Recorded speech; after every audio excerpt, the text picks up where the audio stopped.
going to share a story. A lot of you guys have heard this. Some of you have not heard this, but this is years and years ago. This was right after I became a Christian. So some of you know my story.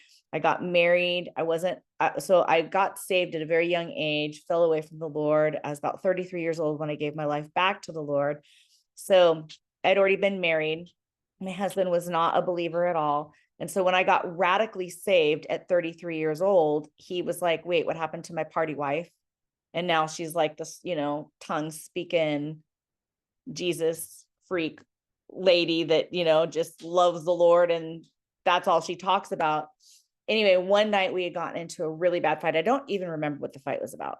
But it was a doozy. It was one of those fights that I knew we probably were not going to recover from. It was one of those fights that I knew, this was probably the Mac Daddy of all fights. You know what I mean? And I went into my room and I started to worship and I was praying. And of course, we've all done this. Lord, when are you going to fix him? When are you going to change him or whatever?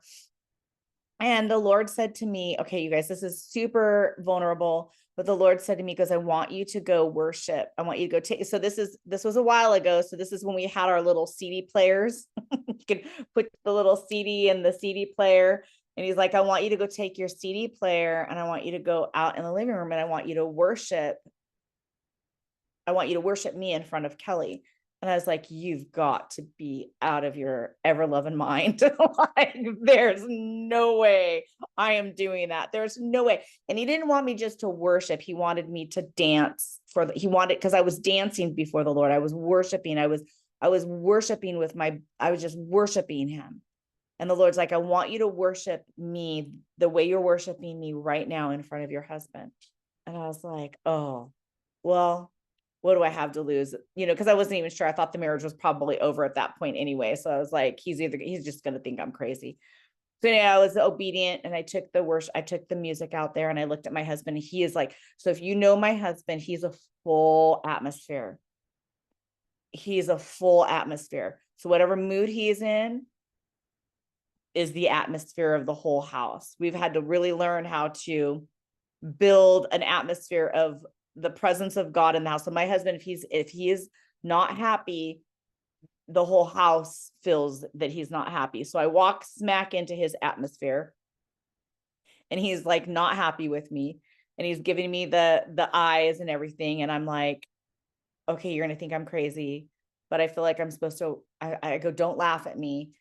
I go, I feel like I'm supposed to worship and dance for the Lord in front of you. And he's just looking at me like, what? So I turn on the worship music and I'm just like, oh, Lord, this just better be you. Have you ever had one of those moments where you're like, this just better be you? That's all I can say. This just better be you.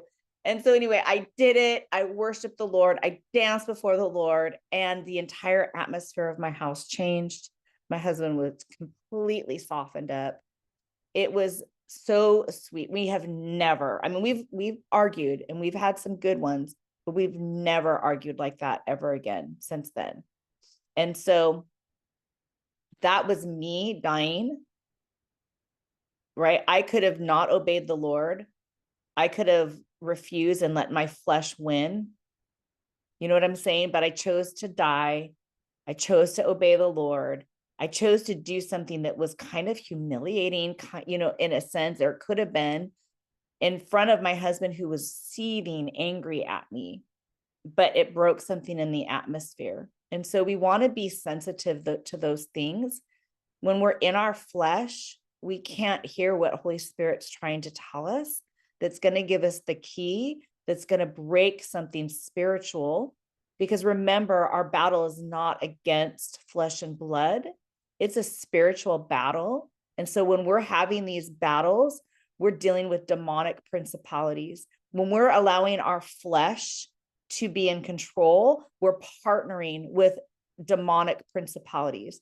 When we are allowing rage, when we are allowing pride, when we are allowing judgment, when we're allowing all of those other things to interfere with why we're not going to resolve this conflict, we have now come into partnership with principalities, with darkness. right? And so that's where we want to come out of agreement. That's why I'm saying move in the opposite spirit. You will win every single time. It's not up to you to control how they receive you. It's not up to you to control how they receive the way you behave. If you're coming in that's between them and the Lord. But as long as you come in that opposite spirit, and you are humble, and you're allowing your flesh to die, God will honor you. God will bless you. If that person or those people or that group or whatever can't receive, then they can't receive. That's not on you. But as long as you're doing your part every single time, you're humble, you're repentant, you're obeying the Lord, you're moving in the fruit of the Spirit, you're doing everything that the Holy Spirit is asking you to do, He will bless you and He will reward you. And there may be a moment where He does release you from that group or that person or whatever, until He can bring some resolve. And sometimes there is no resolve. And we'll talk about that a little bit more as well.